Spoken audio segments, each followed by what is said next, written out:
میرے حبیب کریم سید عالم صلی اللہ علیہ وسلم نے فرمایا، اللہ کریم نے بندے کو، مخلوق کو پیدا کرنے سے پہلے جو تحریر سب سے پہلے لکھی تھی نا، اللہ نے اپنے پاس جو جملے سب سے پہلے لکھے تھے بندے بنانے سے بھی پہلے، وہ فکر یہ تھے کہ ان رحمتی سبقت اعلی غضبی، رب کریم نے لکھا تھا بے شک میری رحمت زیادہ ہے، میرا غضب زیادہ نہیں ہے۔ اس نے لکھا تھا کہ میری رحمت ہمیشہ میرے غضب پر غالب رہے گی، غلبہ رحمت کا ہے۔ سنیں بڑی پیاری حدیث، بڑی خوبصورت حدیث، کنز المال میں دیگر کتب احادیث میں ہے۔ حضرت ابو ہریرہ رضی اللہ تعالیٰ عنہ فرماتے ایک بابا جی نبی پاک کی بارگاہ میں آئے، اور جب وہ واپس جانے لگے تو میں نے عمر پوچھی تو عمر تھی 96 سال۔ کہتے ہیں بزرگ جب آئے نا تو یہ بھویں جو ہے نا ان کی سفید ہو کے تو یوں آنکھوں پہ آ گئی، بڑی چھڑی بابا جی نے پکڑی ہوئی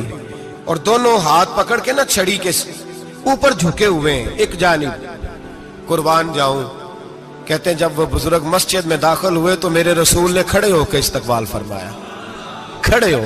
اور نبی کریم صلی اللہ علیہ وسلم نے آگے بڑھ کے بابا جی کو بازو سے پکڑا اور بٹھایا۔ حضور بیٹھ گئے، کہا بزرگوں کیسے آئے ہو؟ تو کہتے ہیں وہ بابا جی بات کرتے تو آنکھ کھول کے پہلے حضور کا چہرہ دیکھتے، پھر وہ بات کرتے تو ان کے لب و لہجے کے اندر بڑی پریشانی، بڑی تکلیف، بڑی مایوسی۔ عرض کرنے لگے یا رسول اللہ، حضور زندگی ساری گناہوں میں بیت گئی ہے، حضور غلطیاں ہی غلطیاں، یاد ماضی عذاب ہے، یا رب چھین لے مجھ سے حافظہ میرا۔ اے اللہ کے رسول بڑی لمبی فہرست ہے، پاپ ہی پاپ ہے، کالے سیاہ دفتر ہے۔ یا رسول اللہ صلی اللہ علیہ وسلم جب پلٹ کے دیکھتا ہوں حضور مجھے نیکی دکھائی نہیں دیتی۔ حضور اس عمر میں آپ کا ایک صحابی ملا ہے، اس نے بات سمجھائی ہے تو تھوڑا خیال آیا ہے، لیکن یا رسول اللہ صلی اللہ علیہ وسلم اب میرا وجود بیکار ہو گیا ہے، حضور بوڑھا ہو گیا ہوں۔ تین باتیں کہیں بزرگوں نے اور نرالی کہیں، کہنے لگے یا رسول اللہ صلی اللہ علیہ وسلم، حضور اب تو میری کمر بھی سیدھی نہیں ہوتی کہ میں نماز ہی صحیح ادا کر سکوں، بوڑھا ہو گیا ہوں۔ یا رسول اللہ صلی اللہ علیہ وسلم اب میرے اندر طاقت نہیں کہ میں محنت مزدوری کر کے صدقے اور خیرات دے سکوں۔ یا رسول اللہ صلی اللہ علیہ وسلم اب میں تلوار لے کے جہاد بھی نہیں کر سکتا، حضور نہ میں لمبی نمازیں پڑھ سکتا ہوں، آقا نہ میں صدقات و خیرات دے سکتا ہوں، محبوبہ نہ میں دین کے لیے کوئی جہاد کر سکتا ہوں، بیکار وجود ہے، بیکار بیکار وجود کو تو گھر والے برداشت نہیں کرتے، بچے دعا کرتے ہیں یا اللہ ابا جی کو پردہ دے دے، اماں کو پردہ دے دے، بیکار ہو گیا ہوں، اور آج آیا ہوں تو مجھ بیکار کو میرا رب قبول کر لے گا؟ آج کلمہ پڑھوں تو بیکار ہوں، کسی کام کا نہیں، نہ نماز نہ صدقات نہ جہاد، قبول کر لے گا؟ حضرت ابو ہریرہ فرماتے ہیں جیسے برسات میں بارش کی جھڑی لگتی ہے، یوں مصطفیٰ کی آنکھوں سے جھڑی لگ گئی، حضور کھل کے روئے، کھل کے۔ اور میرے حبیب پاک نے فرمایا بزرگوں بڑے مجاہد ہیں، دین کے لیے جہاد کرنے والے بڑے ہیں، رب کریم کو آپ کی تلوار کی اتنی حاجت نہیں، اور فرمایا اس کے خزانے کوئی خالی تو نہیں کہ آپ ہی گویا صدقہ دیں گے تو بھرے جائیں گے، اور فرمایا پھر رب کریم کی شان میں اضافہ نہیں کرتی عبادتیں، وہ تو بندے کو نفع دیتی ہیں۔ میں بزرگوں نہ آپ جہاد کریں، نہ آپ صدقات دیں، لا لمبی نمازیں پڑھیں، آپ صدق دل سے آ جائیں، اللہ کے رسول کا وعدہ ہے رب آپ کو بغیر حساب کتاب جنت عطا فرما دے گا۔ آنا تو شرط ہے کہ نہیں؟ آئیں تو صحیح، نہ پہنچے تو صحیح، آ جائیں، اس کو نہیں عادت صدقات و خیرات کی، جہاد کی، تبلیغ، آئے تو صحیح نا۔ ان العبد اذا اعترف ثم تاب تاب اللہ علیہ، میرے حبیب نے فرمایا بندہ جب رو کے کہتا ہے نا یا اللہ غلطی ہو گئی معاف کر دے، فرمایا میرا مالک اسے فوراً ہی معاف فرما دیتا ہے۔ تو آ تو صحیح، تو آتا ہی نہیں، تو آ ہی نہیں رہا، تو گھر میں بیٹھا ہوا ہے، تو سویا ہوا ہے، تو دکانداری کر رہا ہے، تو پیسے گن رہا ہے، تو آیا ہی نہیں، آ تو صحیح۔ بلکہ میرے نبی پاک فرماتے ہیں جب اللہ پاک کا بھاگا ہوا غلام آتا ہے پھر تو اللہ زیادہ راضی ہوتا ہے، پھر تو اللہ زیادہ راضی ہوتا ہے، زیادہ راضی ہوتا ہے، تو آ تو صحیح، پہنچ تو صحیح۔ بلکہ صوفیاء تو اور بات کرتے ہیں، وہ کہتے ہیں تو کبھی بھول کے بھی رب رب کرے تو اللہ تو اسے بھی قبول کر لیتا ہے، بھول کے۔ ملا رومی کہتے ہیں بنی اسرائیل کا بندہ ہے،